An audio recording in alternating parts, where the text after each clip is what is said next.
Fast food denilince akla gelen iki marka, Burger King ve McDonald's. İkisi de uzun ve başarılı bir geçmişe sahip. Müdavimleri ikisinden de vazgeçemiyor. Bu iki marka arasında yıllardır süregelen rekabet ise neredeyse kuruldukları tarihten beri devam ediyor. Ancak son zamanlarda birçok ülkede yapılan boykotlardan nasibinin fazlasıyla alan McDonald's'ın ve Burger King'in satışları epey düşmüş durumda.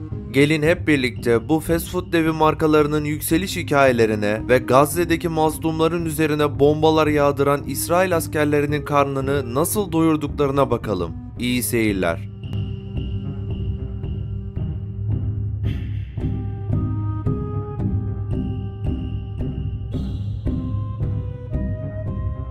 Türkçe'de ayaküstü yemek olarak tabir edebileceğimiz, kriz dönemlerinde dahi her daim büyüyebilen bir pazar olarak karşımıza çıkıyor fast food. Bu segmentte aklımıza ilk gelen ürün ise kuşkusuz hamburger. Günümüzde ekmek arası soslu köfte olarak tabir edilen hamburger neredeyse global bir besin haline geldi. Sektörün önde gelen oyuncuları ise dünyada söz sahibi olan iki Amerikan şirketi, McDonald's ve Burger King. Burger piyasası olarak tanımlayabileceğimiz bu iş alanı kaba bir tabirle damak zevklerinin farklılığından ibaret. Burger pazarında sıra dışı, inovatif ürünler beklemek çok gerçekçi olmadığı gibi şirketlerin birbirlerinin ürünlerini taklit ettikleri de zaten aşikar.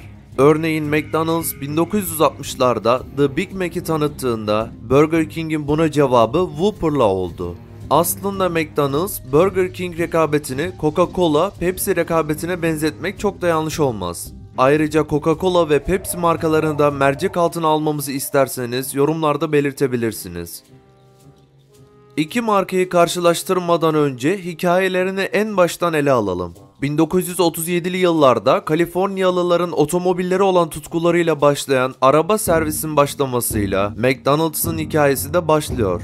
McDonald'lar 1940'ta Los Angeles'ın 50 mil kadar doğusundaki San Bernardino'da çok daha büyük bir otomobile servis lokantası açarlar.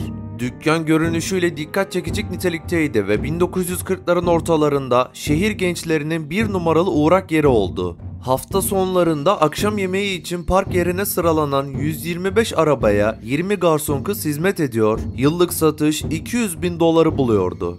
Ancak Donalds kardeşleri rahatsız eden bir şey vardı. Garson kızları devreden çıkarıp servisi daha hızlı ve fiyatları daha düşük hale getirerek satış hacmini artırmak istiyorlardı. Garson kızları işten çıkarmanın ardından garsonların mutfaktan mal aldığı iki servis penceresi genişletilerek müşterilerin self servis yapabilecekleri duruma getirdiler.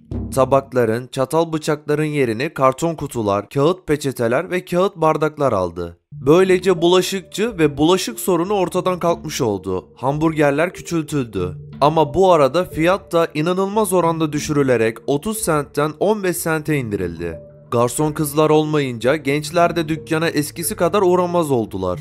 Dükkan avare gençlerin takıldığı bir yer olmaktan çıkınca yeni kapsamlı bir müşteri potansiyeli baş gösterdi. Aileler gelmeye başladı. McDonald's işletmecileri bu potansiyelin önemini ve büyüklüğünü çok geçmeden kavradılar. Çocuklara şirin görünerek büyükleri çekmek kolay oluyordu. Bu gerçek kavranınca McDonald kardeşler pazarlama yöntemlerini yeni pazara göre değiştirdiler. Reklamlarda ailelere hitap edilmeye başlandı ve kampanyalarda çocuklara dağıtılacak armağanlar ön plana alındı. Dükkanda servis yapan bütün tezgahtarlara da çocuk müşterilere ayrı bir özen gösterilmesi tembihlendi. İçinde bulunduğu durumdan aslında pek de memnun olmayan, işi geliştirmeye yatkın olan Donald kardeşlerin hali hazırdaki servis sistemi, beslenme endüstrisi araç gereçleri satıcısı Ray A. Kroc'un dikkatini çeker ve asıl dönüm noktası burada olur. Maurice McDonald ve Richard McDonald uzun yıllardır para kazanmak için yeni çıkan trendleri deneyen ve her zaman kendi açıklarını bulup geliştiren iki kardeş. Son yaptıkları iş o dönemde trend olan arabaya servis hamburger menüleriyle küçük bir işletme olmuş. İlk zamanlar işler güzel gitse de sonra daha fazla yapamayacaklarını anlıyorlar. Eski sistemde yaşadıkları sorunları tek tek yeni bir modelle değiştirmeye başlıyorlar. Bu yeni modelle küçük bir alana sürekli hareket halinde olan insanları yerleştirip ortamı tam bir arı kovanına çeviriyorlar. En büyük amaçları çok kısa sürede siparişi teslim etmek, odakları ise zaman oluyor.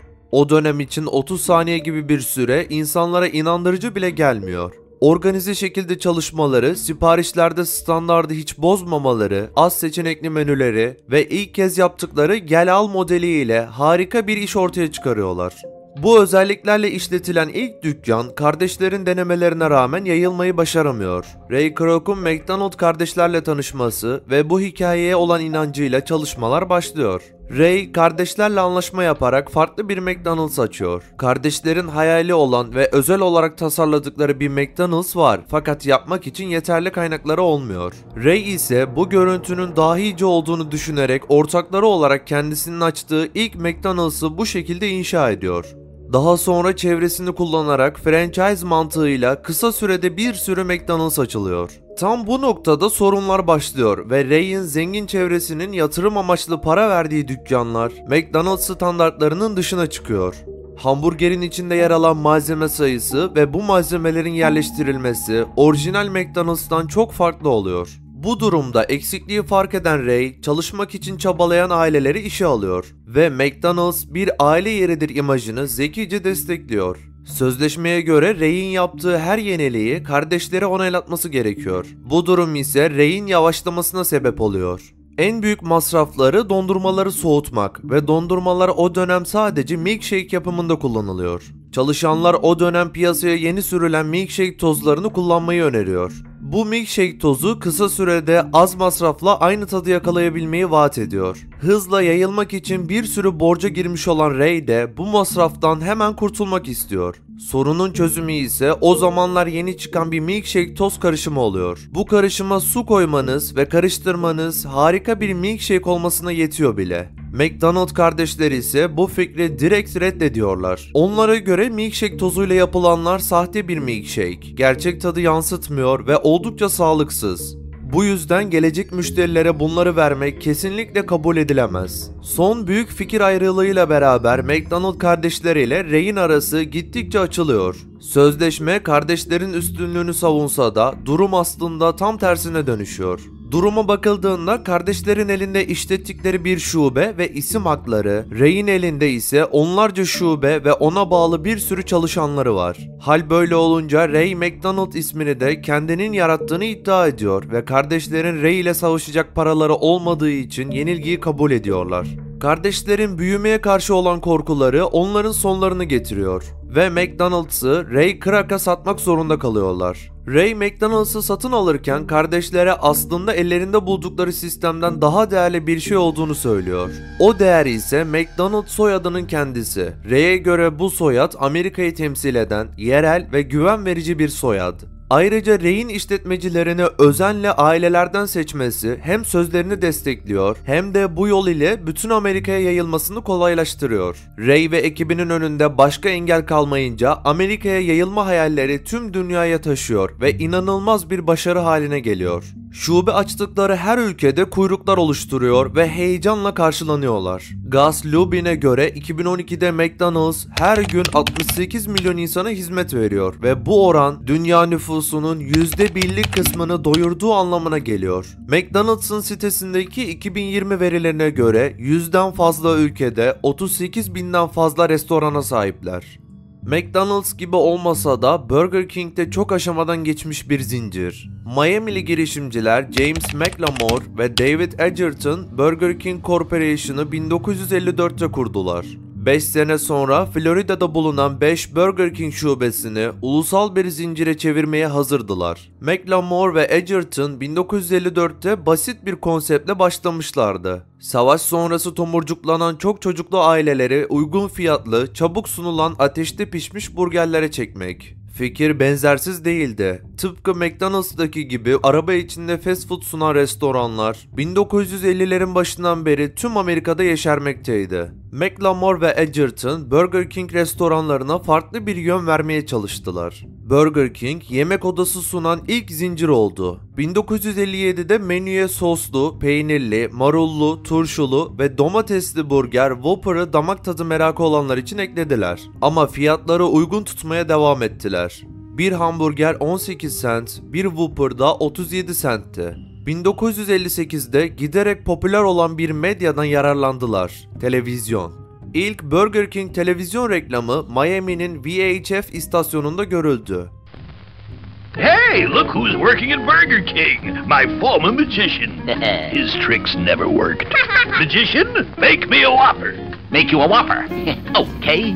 You're a Whopper. No, I mean, give me a Whopper. Phew. Now make me a vanilla shake.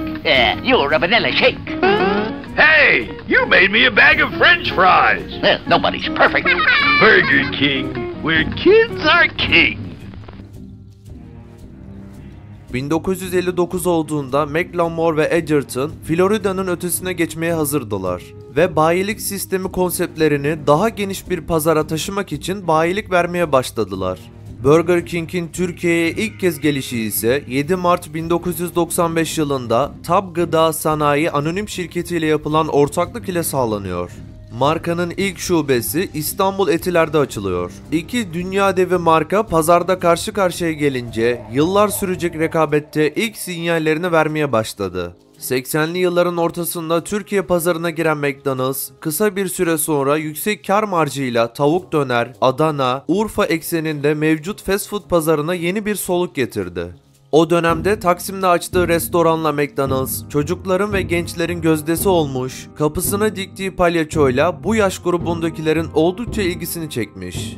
90'lara gelindiğinde Burger King de franchise ile Türkiye'ye gelir. Türkiye Burger King'i sever. Burger pazar payı kapmaya başlar. McDonald's ezeli rakibini alt edebilmek için fiyatlarını ve kar marjlarını düşürür.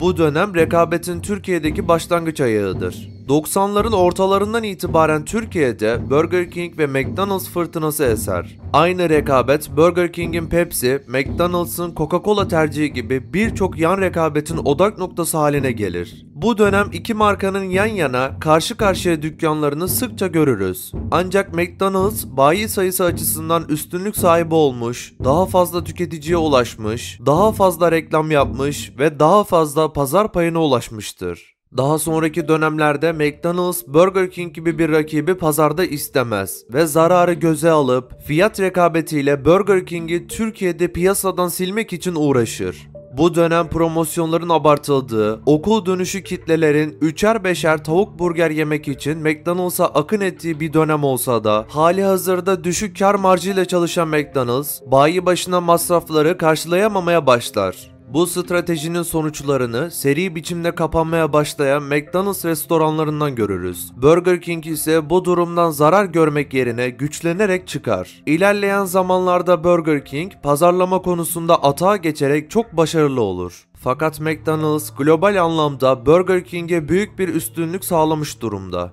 McDonald's bugün 118'den fazla ülkede hizmet verirken Burger King sadece 58 ülkede yer alıyor. Her gün dünyada ortalama 58 milyon insan McDonald's restoranlarını ziyaret ediyor. ABD'de nüfusun %98'i ise yılda en az bir kere McDonald's'a gidiyor. Fast food sektöründe yaşanan bu ezeli rekabette McDonald's'ın açık ara önde olduğunu söyleyebiliriz. Burger King ve McDonald's yaptıkları reklamlarda da aralarında rekabeti ön plana çıkartmayı ihmal etmiyorlar. McDonald's'ın Almanya'da yayınlanan reklamlarından birinde küçük bir çocuğun McDonald's yerken diğer çocuklar tarafından sürekli rahatsız edilmesini konu alan reklamda çocuk çareyi Burger King paketinin altından McDonald's yemekte buluyor. Sonuç olarak reklamda McDonald's Burger King'in kendisi kadar talep görmediğini anlatıyor. Rakamlar söz konusu olduğunda da McDonald's'ın gerisinde kalan Burger King'in yaptığı agresif reklam kampanyalarıyla bu alanda üstünlüğü elinde tuttuğunu rahatlıkla söyleyebiliriz. İki markanın birbirine sataştıkları reklam kampanyalarının en dikkat çekenlerinden biri ise 2016 yılında TBWA Paris Ajansı tarafından McDonald's için hazırlandı. Fransa'da yapılan reklamda yol kenarına McDonald's ve Burger King için iki reklam tabelası yerleştirildi. McDonald's için yerleştirilen reklam tabelasında en yakın McDonald's şubesinin 5 kilometre ötede olduğu belirtilirken, Burger King'in aşırı uzun reklam tabelasında en yakın Burger King şubesinin 258 kilometre mesafede olduğu belirtiliyordu. Burger King ise şahane bir karşı atakla bu reklamın uzun versiyonunu yayımladı. Burger King reklamında araçla seyahat eden iki kişi McDonald's tarafından yerleştirilen iki reklam tabelasıyla karşılaşıyorlar. Sonrasında ise McDonald's'a uğrayıp sadece birer kahve aldıktan sonra Burger King'de Whopper yemek için 253 kilometre daha yol kat ediyorlar. Ayrıca reklamın sonunda yer verilen "her yerde olduğun için teşekkür ederiz McDonald's" ifadesi de dikkat çekiyor. Burger King'in McDonald's'a sataştığı bir başka reklam kampanyası ise 2018 yılının sonunda yayımlanan Noel temalı reklam filmiydi. Bu reklam kampanyası kapsamında Burger King rakibine Noel hediyesi olarak dev bir ızgara götürdü. Grabars & Partner Web Agentur ortaklığıyla hazırlanan The Gift of Fire yani Ateşin Hediyesi isimli reklam kampanyası için büyük bir ızgara hediye paketine sarıldı ve bir McDonald's şubesinin önüne götürüldü. Daha sonrasında ise Burger King ekibi hep bir ağızdan meşhur yılbaşı şarkısı Jingle Bells'ın Burger King'e uyarlanmış bir versiyonunu söylemeye başladılar. Çevredeki insanların ve McDonald's çalışanlarının bu olaya verdiği tepki ise görülmeye değerdi. It filminin 27 Eylül'de Almanya'da gerçekleştirilen ön gösteriminde filmin bitiş jeneriğinden hemen önce sinema perdesinde "alınacak ders asla bir palyaçoya güvenme" şeklinde bir yazı belirdi. Ve bunun hemen ardından da Burger King logosu gözüktü. Stres ve korku dolu bir filmin ardından böyle esprili bir mesaj gören salon ise kahkahaya boğuldu. Bütün bu rekabetin ve başarının ardında iki markada Gazze'de insanlık suçu işleyen İsrail askerlerine tonlarca burger yardımı yaptı. İsrail'in Gazze'ye yönelik kuşatma ve bombardımanı sürerken ABD merkezde ünlü restoran zinciri McDonald's tartışma yaratan bir duyuru yaptı. Sosyal medya platformlarında McDonald's İsrail hesabından yapılan paylaşımlara göre şirket her gün İsrail ordusuna 4000 kutu yemek dağıtıyor. Şirket ayrıca McDonald's restoranlarına gelen İsrail askerlerine ve diğer güvenlik güçlerine %50'lik indirim uyguluyor. Şirketin yaptığı paylaşımlara göre McDonald's son birkaç günde Gazze şeridi çevresindeki askerlere, polislere, hastanelere ve yerleşimcilere toplamda 12.000 kutu yemek dağıttı. Sadece askerlere yemek dağıtım amaçlı 5 restoran açıldı. Başta Filistinliler olmak üzere birçok kişi sosyal medyada McDonald's tarafından yapılan paylaşımlara tepki gösterdi. Filistinlilere insanlık dramı yaşatan İsrail ordusuna bir başka destek de Burger King'den geldi. Fast food şirketi İsrail askerlerine yemek desteği sağladı. Burger King'in İsrail şubesi sosyal medya hesabından yaptığı paylaşımda "ekiplerimiz kahramanlarımıza binlerce yemek bağışına devam etmek için gayretle çalışıyor. Burger King kurbanların ailelerine başsağlığı dileklerinde bulunduğu" ifadelerine yer verdi. Çocuklar uyurken susulur, ölünce değil. Videomuzun sonuna geldik. Sizlere çok daha fazla ve kaliteli belgeseller üretebilmemiz adına videomuzu beğenerek ve kanalımıza abone olarak bize destek olabilir. Aynı zamanda bizlerin daha birçok belgesel severe ulaşmasını sağlayabilirsiniz. Ayrıca sol tarafta Mercedes'ten ayrılan Alman mühendis August Horsch'un Audi markasını nasıl kurduğunu anlattığım belgesel yer alıyor. Sağdaki oynatma listesi ise sizler tarafından en çok beğenilen videolardan oluşmakta.